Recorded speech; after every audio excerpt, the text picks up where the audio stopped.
Primeiro livro das Crônicas dos Reis de Israel, no seu capítulo 29, versos 10, encontramos a oração de Davi. Vai do verso 10 até o verso 19. Davi louva a Deus pelo que ele já tinha realizado e roga ao Senhor que continue capacitando o seu povo e também ao seu filho, seu sucessor, que foi Salomão.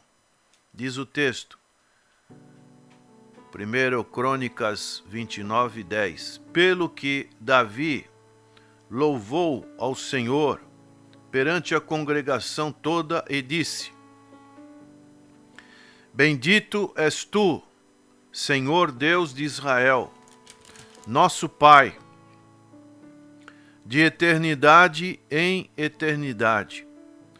Teu Senhor é o poder, a grandeza, a honra, a vitória e a majestade.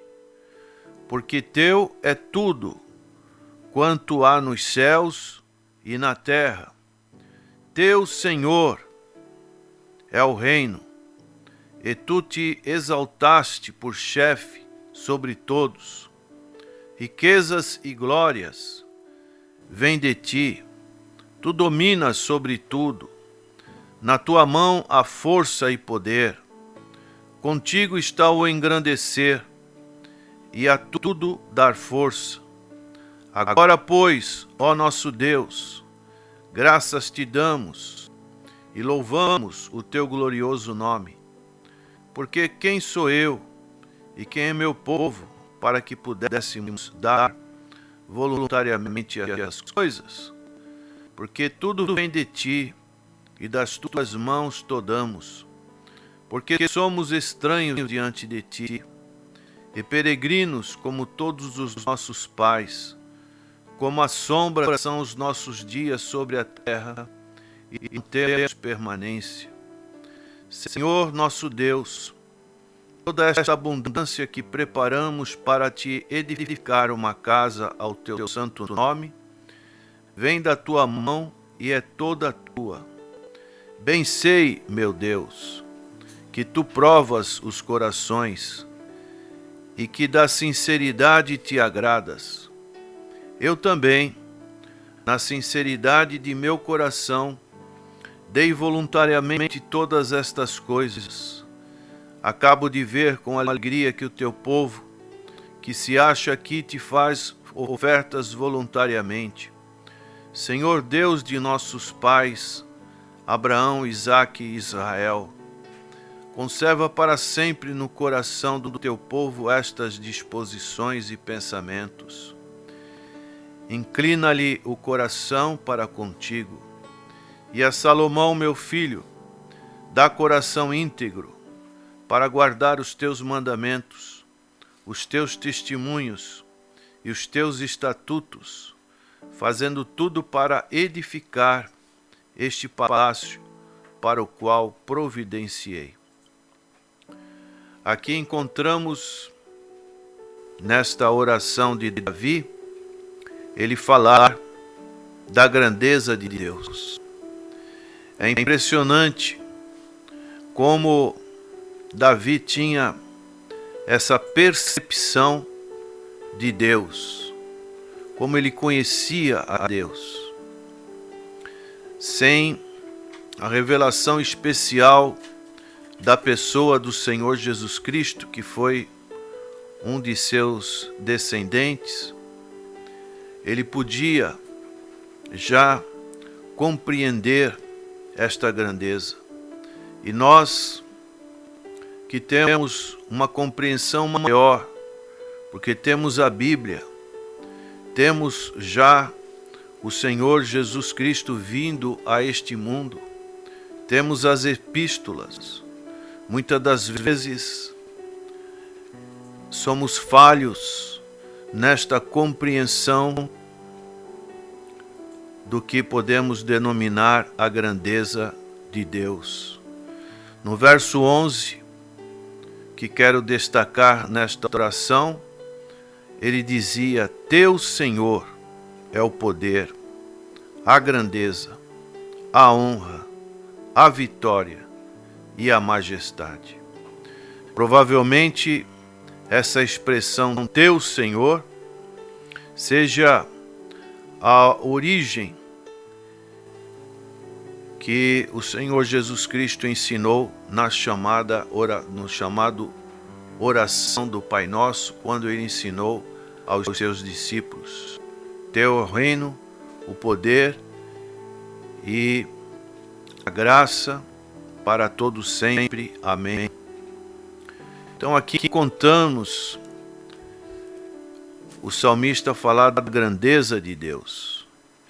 E é algo que podemos ver em outras partes também, como no Salmo 95, no seu verso 3 diz: Porque o Senhor é o Deus Supremo, o grande Rei acima de todos os deuses. E hoje vivemos num período em que existe uma espécie de competição entre os deuses. As pessoas querem estar do lado do Deus maior, obviamente, mas não conhecem o Deus verdadeiro. E às vezes se apegam a deuses falsos, a deuses que são configurados como imagem, como estátuas, como rituais, como coisas, objetos, como filosofias. Então, não tem um entendimento correto de Deus.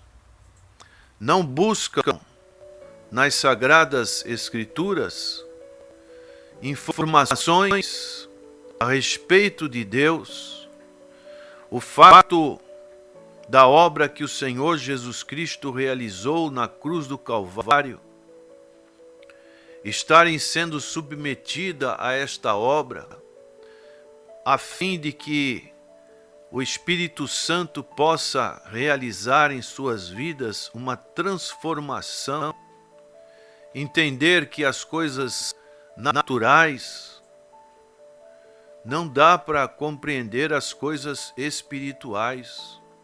Somente aquelas pessoas que são nascidas do alto, nascidas da água e do Espírito, passam pelo processo da regeneração, é que realmente vão abrir os seus entendimentos para esta grandeza de Deus, que é maior do que a nossa capacidade de entender.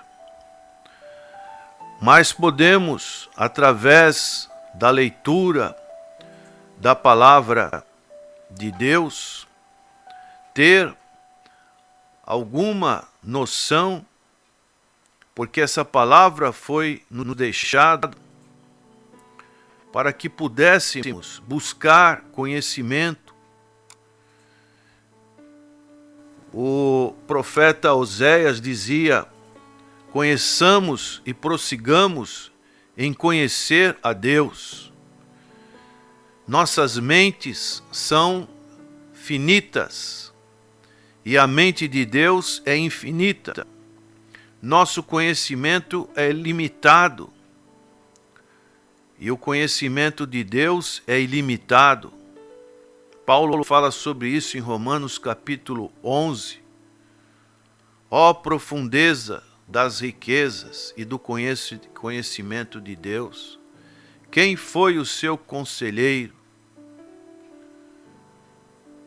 Então temos que reconhecer essa limitação.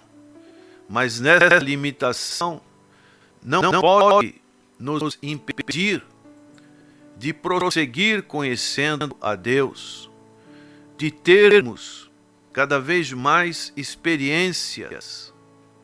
E como chegou a essa profundidade do salmista, de poder dizer palavras tão profundas, que ele conseguiu adquirir através de uma vida devocional, de uma vida contemplativa com Deus, de uma vida de grandes experiências que ele teve.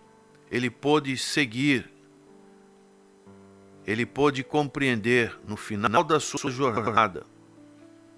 Ele, quando estava próximo da sua morte, ele compreender essa grandeza de Deus. Então Deus, ele habita numa luz. Paulo fala sobre isso em 1 Timóteo, capítulo 6, verso 16, ele diz assim: o único que possui imortalidade, que habita em luz inacessível, a quem homem algum jamais viu, nem é capaz de ver. A ele honra e poder eterno. Amém. Uma definição do que o apóstolo Paulo, que foi um grande imitador do Senhor Jesus Cristo, também chegou a essa conclusão. Então não podemos medir a Deus, não podemos ter uma compreensão total de Deus. Mas nós temos que prosseguir a conhecer a Deus, termos um conceito real de Deus, um conhecimento dele, uma experiência com Ele, experiência essa que deve corresponder com a palavra do Senhor. Porque se não temos uma correlação, um paralelismo com a palavra do Senhor, podemos entrar num campo do misticismo, de algo que a nossa própria mente pode criar este conceito, este conhecimento da grandeza de Deus. Então nós fomos feitos à imagem e semelhança de Deus. Então nós somos capazes tanto de falar, de conhecer a respeito dele, como conhecer a ele próprio num relacionamento verdadeiro, embora devemos reconhecer que é um relacionamento limitado pela nossa própria estrutura. Então Deus, ele condescende com as nossas fraquezas, acomoda-se à nossa incapacidade, mas ele através de Jesus Cristo, da encarnação do Senhor Jesus Cristo, ele nos dá com que esses mistérios desse relacionamento, especialmente aqueles que estão configurados na igreja do Senhor, esse relacionamento ele possa ser intensificado nas nossas vidas. Então não podemos nos acomodar, precisamos crescer neste conhecimento. É como uma criança que tem um relacionamento com o seu pai, com seus pais.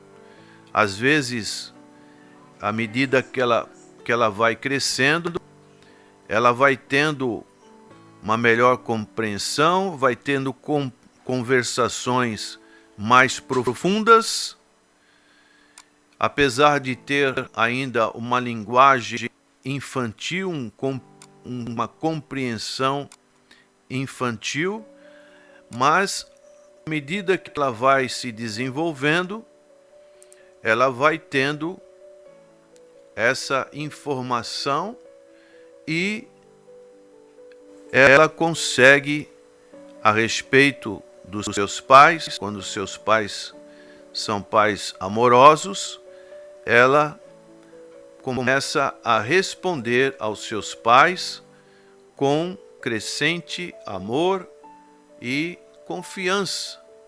Assim também é o nosso relacionamento com Deus.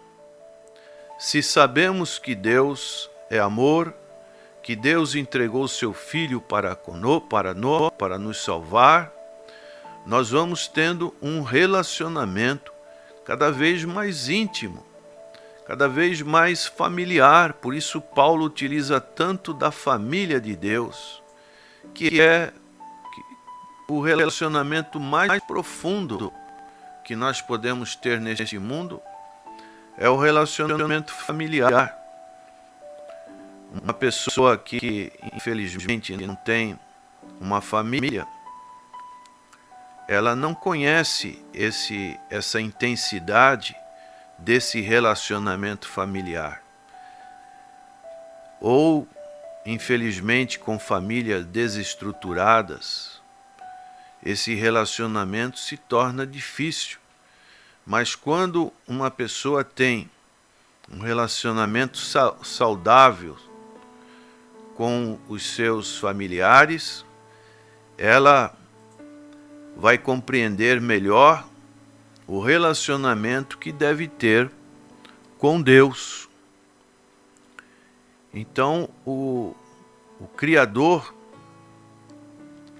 ele se apresenta de uma maneira antropomorficamente, isto é, ele se apresenta como se fosse uma pessoa humana. E encontramos na palavra de Deus experiências como essa, mostrando que Deus também, ele quer ter um relacionamento para conosco, para que possamos o conhecer. O apóstolo Pedro, quando Jesus perguntou: vocês também querem se retirar? O que Pedro respondeu? Senhor, para onde iremos nós? Só tu tens palavras de vida eterna. Mostrando que o objetivo deles era conhecer mais a Deus. Então Deus se apresentou, por exemplo, para Moisés face a face. É o que está no livro de Êxodo, mostrando essa intimidade com Deus. A Bíblia fala aqui no livro de Neemias a respeito dos ouvidos de Deus. Em outro texto, em Jó, fala dos olhos de Deus, capítulo 28, verso 10. No livro do profeta Naum, fala sobre os pés de Deus. Em 1 Reis, capítulo 22, 8, 1 Reis, capítulo 22, 19, diz que estava sentado sobre um trono. O Salmo 18, 10 fala voando nas asas do vento. E assim nós vemos essas figuras antropoformicamente reveladas na palavra do Senhor. Com qual intuito? Com o intuito de que podemos nos aproximar cada vez mais na nossa comunhão com Deus. E Ele quer isso. Essas descrições antropomórficas não são descrições daquilo que Deus é em si mesmo, mas daquilo que Ele é para nós. O Senhor transcendente que se relaciona com seu povo como Pai e amigo. Por isso Jesus dizia, Abba Pai, Paizinho, que é uma expressão que significa paizinho. O apóstolo João tinha essa intimidade de falar sempre, Abba Pai. Assim também nós devemos ter essa intimidade para com Deus. Deus vem até nós desta maneira para nos conquistar em amor e em confiança, mesmo que, de certo modo, sejamos sempre crianças e entendamos só em parte. O apóstolo Paulo fala sobre isso em 1 Coríntios, capítulo 13, quando ele termina o importante capítulo que fala do amor, ele diz no verso 12, porque agora vemos como em espelho, obscuramente, então veremos face a face.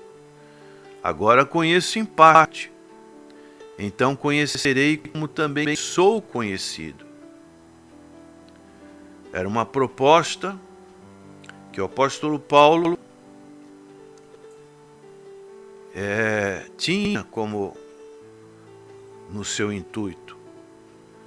Talvez porque os coríntios, essa igreja, gostava de se gabar do seu conhecimento.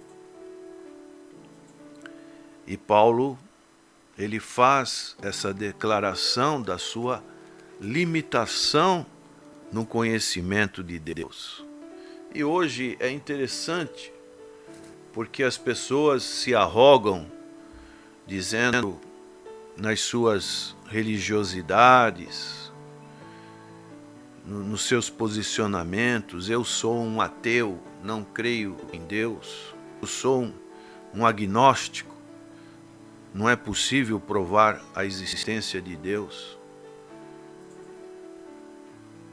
E outros creem em outros deuses, em outras divindades.